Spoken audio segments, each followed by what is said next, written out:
정말 말도 안 되는 충격적인 일이 일어났습니다. 하버드 출신 중국 언어학자가 던진 폭탄 발언 하나로 세계 학계가 충격과 혼란에 휩싸였습니다. 한글은 독창적인 문자가 아니다. 조선이 중국에서 가져와 만든 것이다. 그가 이 말을 내뱉는 순간 국제학술회의장은 술렁이기 시작했고 일부 학자들은 자리에서 벌떡 일어나 반박을 시도했습니다. 하지만 더 놀라운 것은 이 주장을 뒷받침하는 비밀 문서가 존재한다는 사실이었습니다. 명나라 황실의 극비 자료 속에 숨겨져 있던 조선문 자창 제지도라는 문서. 만약 이 문서가 사실이라면 세종대왕의 한글 창제는 완전히 뒤집히고 한국의 문화적 정체성까지 흔들릴 수밖에 없습니다.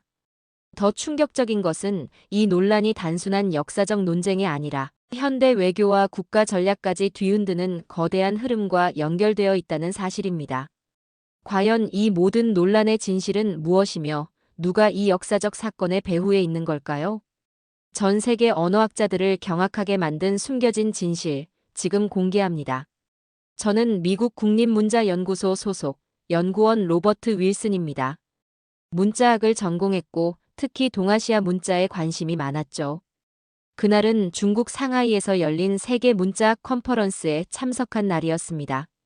평소와 다를 바 없는 학술 행사라고 생각했습니다만 그날의 발표는 제 인생을 완전히 바꿔놓았습니다. 베이징 대학의 리펑 교수가 무대에 올랐습니다. 그는 중국 문자학계에서 상당한 권위를 가진 인물이었고 많은 학자들이 그의 발표를 주목했죠. 리펑 교수는 침착한 표정으로 발표를 시작했습니다. 오늘 저는 충격적인 연구 결과를 발표하고자 합니다. 한글은 조선에서 창조된 문자가 아니라 중국 명나라에서 발전한 문자 체계를 차용한 것입니다. 순간 회의장은 술렁이기 시작했습니다. 저도 놀라서 고개를 들었죠. 리펑 교수의 발표는 계속됐습니다. 우리는 최근 명나라 시대의 문서를 발견했는데 이 문서에는 한글과 매우 유사한 문자 체계가 기록되어 있습니다. 이는 한글이 완전히 독창적인 창조물이 아니라 중국의 영향을 받아 만들어졌다는 증거입니다. 놀랍게도 서양 학자들까지 고개를 끄덕이며 동조하는 분위기였습니다. 프랑스, 영국, 독일에서 온 유명 학자들이 리펑 교수의 주장에 관심을 보였습니다. 그 중에는 제가 존경하는 학자들도 있었죠. 저는 처음엔 단순한 주장이라고 생각했습니다. 하지만 학계의 분위기가 예상보다 심각했습니다. 만약 이것이 학계의 정설이 된다면 한글의 역사적 가치는 크게 훼손될 것입니다. 세종대왕의 위대한 업적이 단순한 모방으로 치부될 수도 있는 위기였죠. 회의장 한쪽에서는 한국에서 온 학자들의 표정이 굳어져 있었습니다. 그들은 당황스러워 보였고 서로 작은 목소리로 의견을 주고받았습니다. 저는 그들의 모습을 보며 마음이 불편했습니다. 한글은 제가 언어학자로서 가장 존경하는 문자 체계 중 하나였기 때문입니다. 이 주장이 사실이라면 동아시아 역사는 다시 써야 합니다. 리펑 교수는 자신감 넘치는 목소리로 말을 이어갔습니다. 그의 발표가 계속될수록 회의장의 분위기는 더욱 긴장감이 감돌았습니다. 저는 그 자리에서 무언가 해야 한다는 생각이 들었지만 먼저 리펑 교수의 주장이 정말 사실인지 확인할 필요가 있었습니다. 발표가 끝난 후 저는 한국 학자들에게 다가갔습니다. 그들의 표정은 여전히 충격에서 벗어나지 못한 듯했죠. 한 학자는 제게 이렇게 말했습니다. 윌슨 박사, 이건 완전히 거짓된 주장입니다. 훈민정음의 창제 과정은 세종실록에 명확히 기록되어 있어요. 저는 그에게 고개를 끄덕였습니다. 하지만 이미 학계의 분위기는 리펑 교수의 주장을 향해 기울고 있었습니다. 저는 그날 밤 이 문제를 더 깊이 연구하기로 결심했습니다. 다음 날 컨퍼런스에서는 리펑 교수의 발표에 대한 후속 토론이 이어졌습니다. 리펑 교수는 더 구체적인 자료들을 가지고 왔더군요. 그는 파워포인트를 넘기며 자신의 주장을 강화해 나갔습니다. 명나라 황실에서 한글 창제에 직접 관여했다는 증거를 더 보여드리겠습니다. 리펑 교수는 낡은 문서의 사진을 스크린에 띄웠습니다. 그것은 조선문자창 제지도라는 제목의 문서였죠. 그는 자신감 있는 목소리로 설명했습니다. 이 문서는 명나라 황실이 세종에게 조언을 주었다는 명확한 증거입니다. 여기 보시면 명나라 학자들이 조선에 파견되어 문자 창제를 지도했다는 내용이 있습니다. 회의장은 다시 한번 술렁이기 시작했습니다. 리펑 교수는 계속해서 주장을 이어갔습니다. 사실 조선은 중국 문화의 일부였습니다. 조선은 독자적인 문화를 발전시키기보다는 중국의 문화를 받아들이는 데 집중했죠. 한글 창제도 마찬가지로 명나라 학자들의 지도 아래 이루어진 것입니다. 저는 그의 말을 들으며 의문이 들었습니다. 제가 아는 한 훈민정음 해례본에는 그런 내용이 전혀 없었기 때문입니다. 하지만 학계는 이 새로운 문서가 사실이라고 받아들이기 시작한 듯 했습니다. 그날 오후 중국 언론들은 이 소식을 대대적으로 보도하기 시작했습니다. 한글의 기원은 중국 명나라가 조선의 문자 창제를 도왔다 같은 헤드라인이 쏟아져 나왔죠. 심지어 일부 서양 언론에서도 이 이야기를 다루기 시작했습니다. 저는 점점 더 불안해졌습니다. 만약 이것이 조작된 역사라면 한국의 문화적 정체성이 심각한 위기에 처할 수도 있었습니다. 하지만 더 큰 문제는 학술계에서 이 주장을 반박할 사람이 거의 없다는 점이었죠. 한국에서 온 학자들은 분명히 반박을 시도했지만 그들의 목소리는 너무 약했습니다. 리펑 교수의 화려한 발표와 명성에 비해 그들의 반박은 감정적이고 방어적으로 보였죠. 우리는 객관적인 증거를 봐야 합니다. 리펑 교수는 말했습니다. 감정이 아닌 사실에 근거해서 판단해야 하지 않을까요? 저는 그 자리에서 무언가를 말하고 싶었지만 아직은 더 많은 증거가 필요했습니다. 중국 측이 제시한 조선문자 창제 지도라는 문서가 정말 신뢰할 만한 것인지 확인해야 했죠. 그날 저녁 호텔방으로 돌아온 저는 바로 노트북을 켰습니다. 훈민정음 해례본과 세종실록에 관한 자료들을 찾기 시작했죠. 다행히도 인터넷에는 이에 관한 디지털 자료들이 많이 있었습니다. 또한 한국 학자들에게 연락해 더 자세한 자료를 요청했습니다. 그들은 기꺼이 도움을 주겠다고 했죠. 하나 확실한 것은 리펑 교수가 제시한 조선문자창 제지도 문서는 그동안 학계에서 공식적으로 검증된 적이 없다는 점이었습니다. 이상하네요. 저는 혼잣말을 했습니다. 이렇게 중요한 문서가 지금까지 알려지지 않았다는 것은 매우 의심스러운데. 저는 그날 밤 늦게까지 자료를 검토했습니다. 세종대왕이 한글을 창제한 과정, 그 당시의 역사적 배경, 그리고 한글의 구조적 특성까지 모든 것을 꼼꼼히 살펴봤죠. 제가 알고 있던 한글은 완벽하게 독창적인 문자 체계였습니다. 한자와는 전혀 다른 원리로 만들어졌고 그 창제 과정도 세종실록에 상세히 기록되어 있었죠. 리펑 교수의 주장과는 너무나 달랐습니다. 내일은 더 구체적인 증거를 모아야겠어. 저는 결심했습니다. 이것은 단순한 학문적 논쟁을 넘어 한 나라의 문화적 정체성에 관한 중요한 문제였으니까요. 다음 날 아침, 저는 일찍 일어나 연구를 시작했습니다. 리펑 교수의 주장이 사실인지 확인하기 위해서는 더 많은 자료가 필요했죠. 먼저 훈민정음 해례본의 디지털 사본을 살펴보기로 했습니다.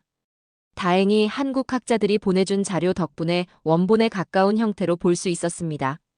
해례본을 페이지별로 넘기며 한글 창제의 원리를 다시 한번 확인했습니다. 그 내용은 놀라울 정도로 체계적이고 과학적이었죠.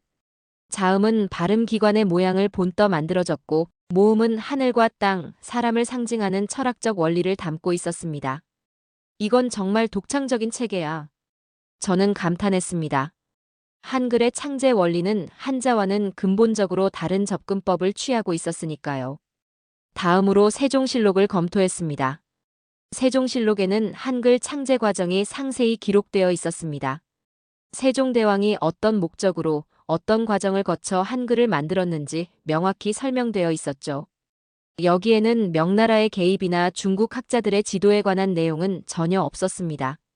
더 확실한 검증을 위해 MIT와 옥스퍼드의 언어학 연구 자료도 찾아봤습니다. 서양의 언어학자들은 한글을 세계에서 가장 과학적인 문자로 평가해왔습니다. 그들의 연구에 따르면 한글은 완전히 독자적인 문자 시스템이었죠. 한자는 표의 문자, 한글은 표음 문자. 저는 메모를 하며 생각했습니다. 이 두 문자는 근본적인 차이가 있었죠. 한자는 의미를 그림으로 표현한 문자라면 한글은 소리를 체계적으로 표기하는 문자였습니다. 그리고 결정적으로 리펑 교수가 제시한 조선문자창 제지도라는 문서를 조사했습니다. 이 문서는 학계에서 공식적으로 검증된 적이 없었고 출처도 불분명했습니다. 여러 역사학자들에게 문의해봤지만 이런 문서를 본 적이 있다는 사람은 없었죠. 이 문서는 조작된 것일 가능성이 높아 저는 결론을 내렸습니다. 문서의 글씨체, 종이의 질감, 그리고 사용된 용어까지 모든 것이 의심스러웠습니다. 연구를 하면 할수록 저는 한글이 얼마나 독창적이고 과학적인 문자인지 깨닫게 되었습니다. 세종대왕은 단순히 문자를 만든 것이 아니라 언어학적으로 완벽한 시스템을 설계한 것이었죠. 이제는 내가 직접 반박해야 할 순간이야. 저는 마음을 굳혔습니다. 하지만 상대는 중국 학계, 그리고 전 세계 문자학자들이었습니다. 쉽지 않은 도전이었죠. 오후에 열린 컨퍼런스 세션에서 리펑 교수는 계속해서 새로운 증거들을 제시하며 한글의 중국 기원설을 강화하고 있었습니다. 그는 심지어 한글의 모음 체계가 중국의 음양 오행 사상에서 비롯되었다고 주장하기도 했죠. 청중들, 특히 서양 학자들은 점점 더 리펑 교수의 주장에 설득되는 듯 했습니다. 그들에게는 동아시아 문자의 역사가 생소했고 리펑 교수의 말이 타당해 보였을 테니까요. 저는 자리에 앉아 제 차례를 기다렸습니다. 내일 아침 세션에서 제가 발표할 기회가 있었죠. 그때 리펑 교수의 주장을 공개적으로 반박할 계획이었습니다. 그날 밤 저는 발표 자료를 준비했습니다. 훈민정음 해례본의 핵심 내용, 세종실록의 기록, 그리고 서양 언어학자들의 한글에 대한 평가까지 모든 증거를 모았습니다. 특히 한글의 자음이 발음 기관의 모양을 본떠 만들어졌다는 점, 그리고 모음이 철학적 원리에 따라 설계되었다는 점을 강조했죠. 내일은 진실이 밝혀지는 날이 될 거야. 저는 침대에 누워 생각했습니다. 이것은 단순한 학문적 논쟁이 아니라 역사적 진실을 밝히는 중요한 순간이었으니까요. 아침이 밝아오고 저는 깊은 숨을 들이마셨습니다. 오늘의 발표가 학계에 어떤 영향을 미칠지, 그리고 한글의 역사적 가치가 어떻게 평가될지 모두 제 어깨에 달려있는 것 같았습니다. 컨퍼런스 셋째 날 아침 발표장은 사람들로 가득 찼습니다.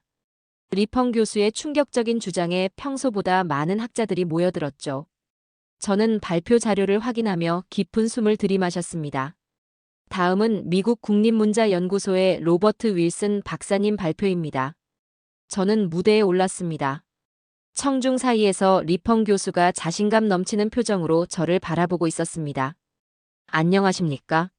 오늘 저는 한글의 중국 기원설에 대해 학문적 관점에서 반박하고자 합니다. 저는 천천히 말을 이어갔습니다. 감정에 휩쓸리지 않고 객관적인 증거를 제시하는 게 중요했죠. 한글과 한자는 완전히 다른 문자 체계입니다.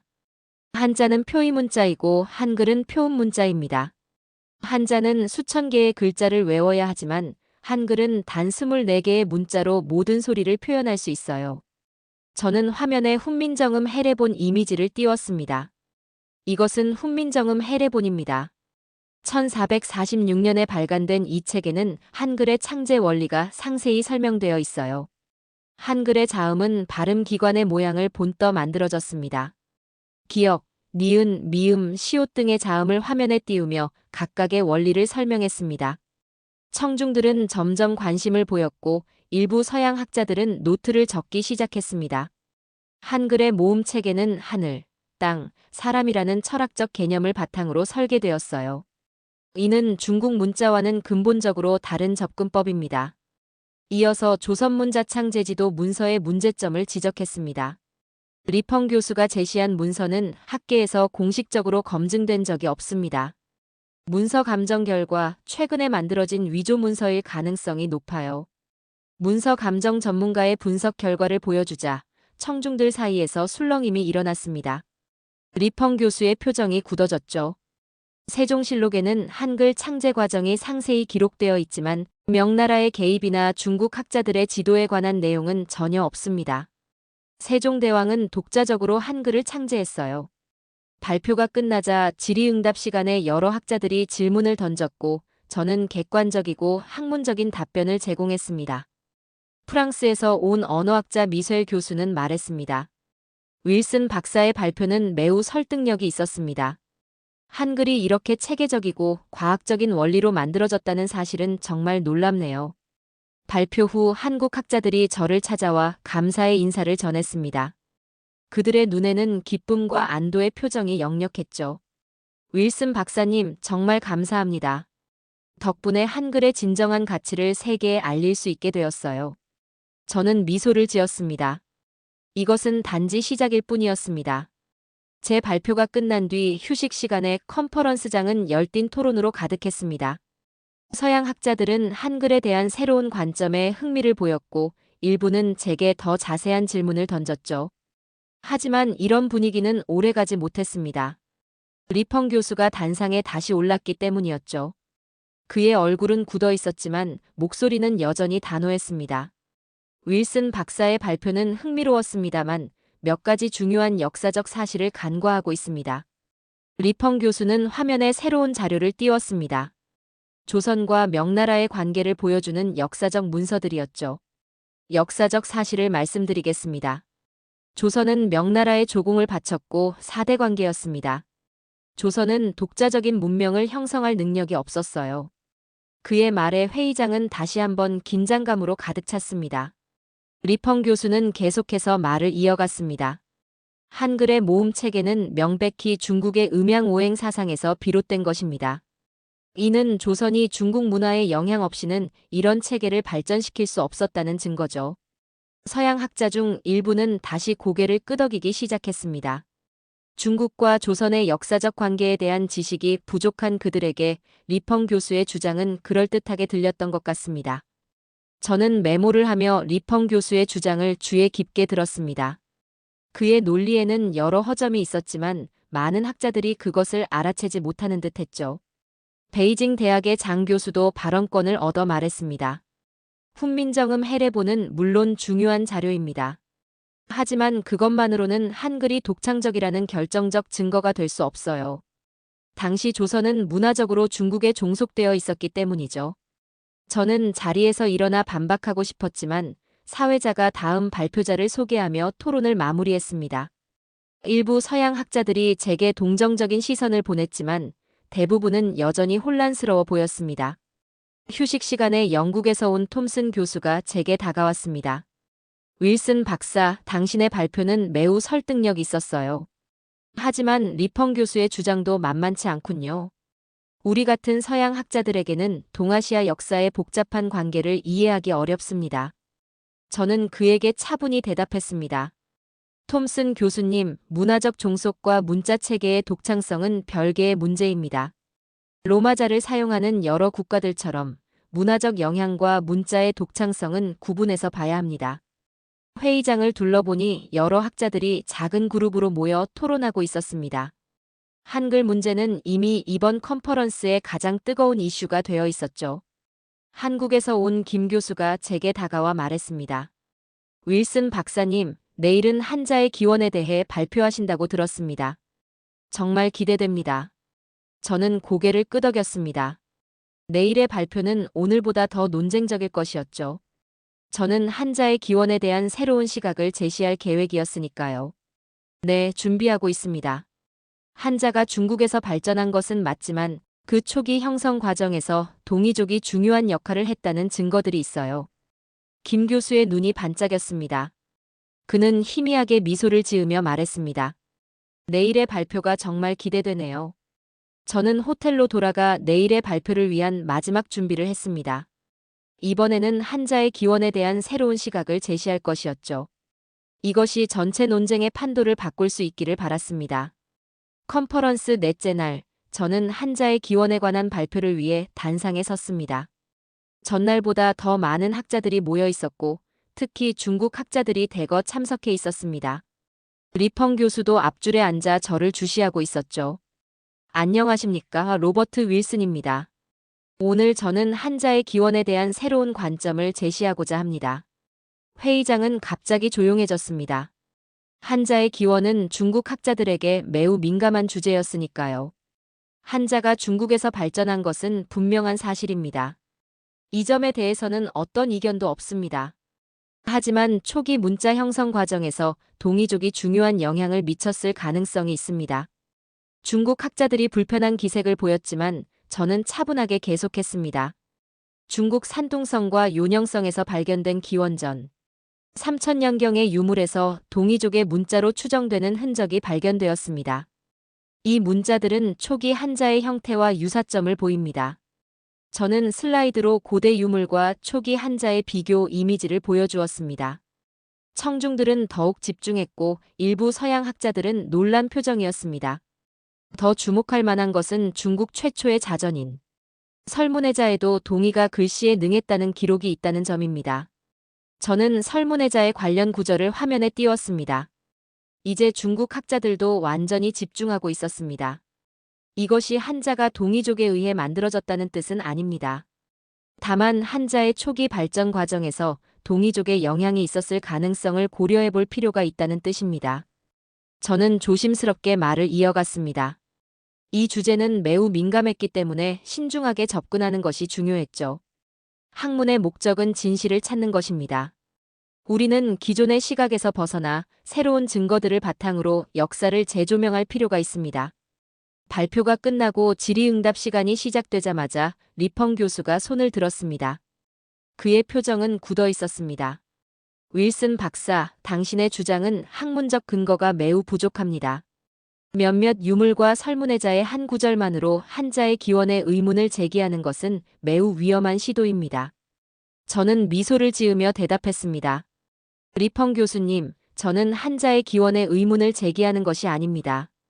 다만 그 발전 과정에서 여러 민족의 영향이 있었을 가능성을 제시하는 것뿐입니다. 이것은 한자의 가치를 떨어뜨리는 것이 아니라 오히려 그 풍부한 역사적 배경을 보여주는 것이라고 생각합니다. 프랑스의 미셸 교수가 발언권을 얻어 말했습니다. 저는 윌슨 박사의 접근법이 매우 합리적이라고 생각합니다. 우리는 너무 오랫동안 중국 중심적 시각에서 동아시아 역사를 바라봤습니다. 새로운 시각으로 접근할 필요가 있어요. 독일에서 온 학자도 의견을 더했습니다. 한자의 발전 과정에 대해 더 연구해 볼 필요가 있군요. 이것은 매우 흥미로운 주제입니다.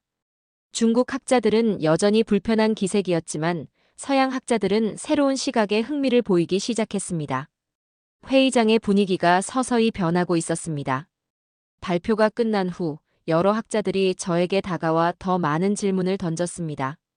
한자의 기원에 대한 논쟁은 이제 막 시작된 것 같았습니다. 컨퍼런스 5째 날 학계의 분위기가 확연히 달라졌습니다.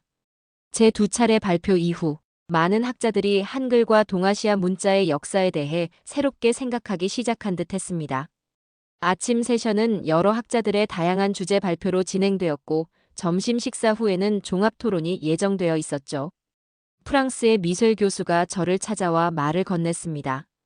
윌슨 박사, 당신의 발표는 정말 인상적이었어요.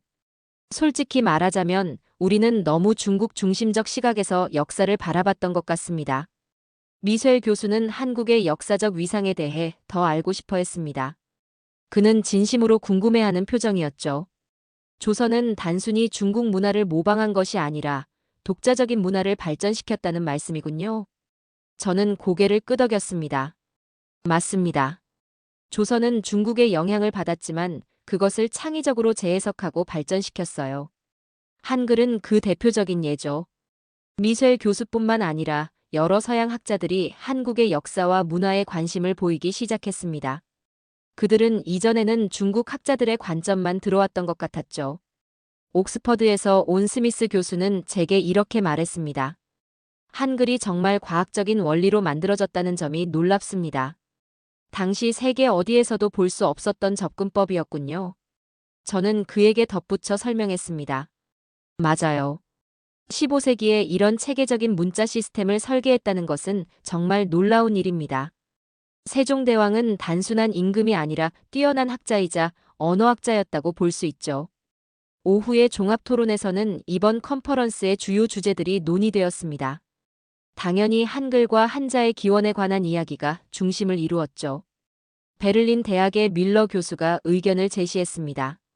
이번 컨퍼런스를 통해 우리는 동아시아 문자의 역사를 더 다양한 관점에서 바라볼 필요가 있다는 것을 깨달았습니다.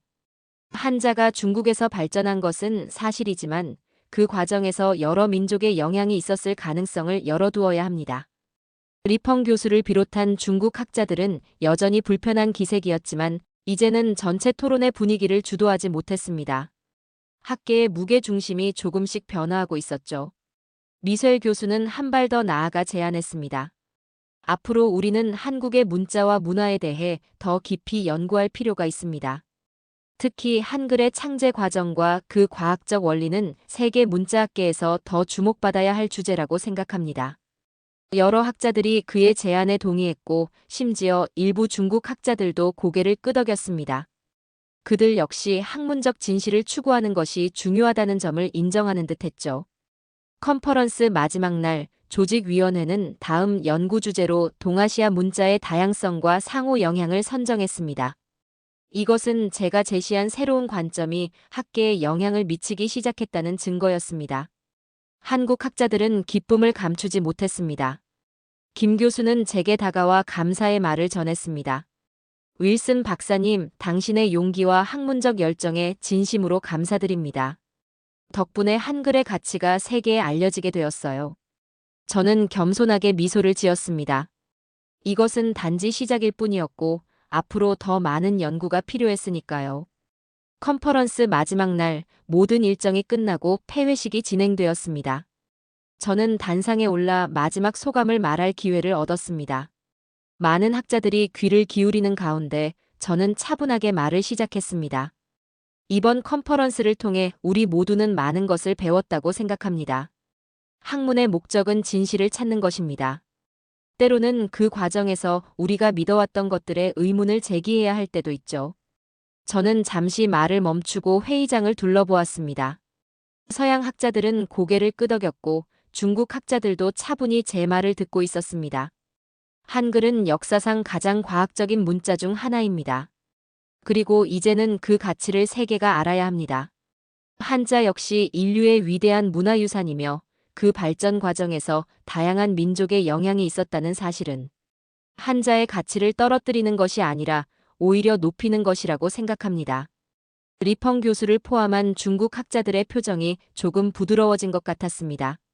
그들도 학문적 진실 앞에서는 열린 마음을 가질 필요가 있다는 점을 인정하는 듯했죠. 앞으로 우리는 동아시아 문자의 역사를 더 깊이 연구하고 다양한 관점에서 접근할 필요가 있습니다. 저 역시 이 연구를 계속해 나갈 것이며 여러분의 지혜와 협력을 부탁드립니다. 제 발표가 끝나자 뜨거운 박수가 터져나왔습니다. 심지어 리펑 교수도 박수를 쳤습니다. 이것은 작은 승리였지만 학문적 진실을 위한 중요한 첫걸음이었습니다. 폐회식이 끝난 후 여러 학자들이 저에게 다가와 악수를 청했습니다. 그들은 이번 컨퍼런스가 동아시아 문자 연구의 새로운 장을 열었다고 입을 모았습니다. 한국에서 온 박 교수는 눈시울을 붉히며 제게 말했습니다. 윌슨 박사님, 당신이 아니었다면 한글의 진정한 가치가 묻혀버릴 뻔했습니다. 한국인으로서 진심으로 감사드려요. 저는 그의 손을 꼭 잡으며 대답했습니다. 아닙니다, 박 교수님. 저는 단지 진실을 말했을 뿐입니다. 한글은 그 자체로 위대한 문화유산이니까요. 미국으로 돌아가는 비행기에서 저는 이번 컨퍼런스의 경험을 정리하며 앞으로의 연구 계획을 세웠습니다. 한글과 한자의 역사적 관계, 동이족의 영향, 그리고 동아시아 문자의 발전 과정에 대해 더 깊이 연구할 필요가 있었습니다. 귀국 후 저는 바로 연구 결과를 정리하여 논문을 작성했습니다. 동아시아 문자의 재조명 한글의 과학적 원리와 한자의 다양한 기원이라는 제목의 이 논문은 세계적인 학술지에 게재되었고 큰 반향을 일으켰습니다. 이 논문을 계기로 많은 학자들이 한글에 관심을 갖기 시작했고 세계 여러 대학에서 한글 연구 프로젝트가 시작되었습니다. 특히 서양 언어학계에서는 한글의 과학적 원리를 높이 평가하며 이를 언어학 교육에 활용하기 시작했죠. 1년 후 서울대학교에서 열린 세계 문자학 심포지엄에 초청받은 저는 한국을 처음 방문했습니다. 그곳에서 저는 세종대왕 기념관을 방문했고 훈민정음 해례본 원본을 직접 볼 수 있는 기회를 얻었습니다. 해례본을 보며 저는 다시 한번 감탄했습니다. 6세기 전에 이렇게 과학적이고 체계적인 문자를 만들었다는 것은 정말 놀라운 일이었으니까요. 윌슨 박사 덕분에 한글의 가치가 세계에 알려지게 되었습니다. 세종대왕 기념관의 관장님이 제게 말했을 때 저는 미소를 지으며 대답했습니다. 아닙니다. 제가 한 일은 단지 진실을 말한 것뿐입니다. 한글은 그 자체로 위대합니다. 이것이 제가 한글의 진실을 밝힌 이야기입니다. 학문의 목적은 진실을 찾는 것, 그리고 그 진실을 세상에 알리는 것이라고 저는 믿습니다. 오늘 사연은 여기까지입니다. 구독과 좋아요는 영상 제작에 큰 힘이 됩니다. 긴 영상 시청해주셔서 감사합니다.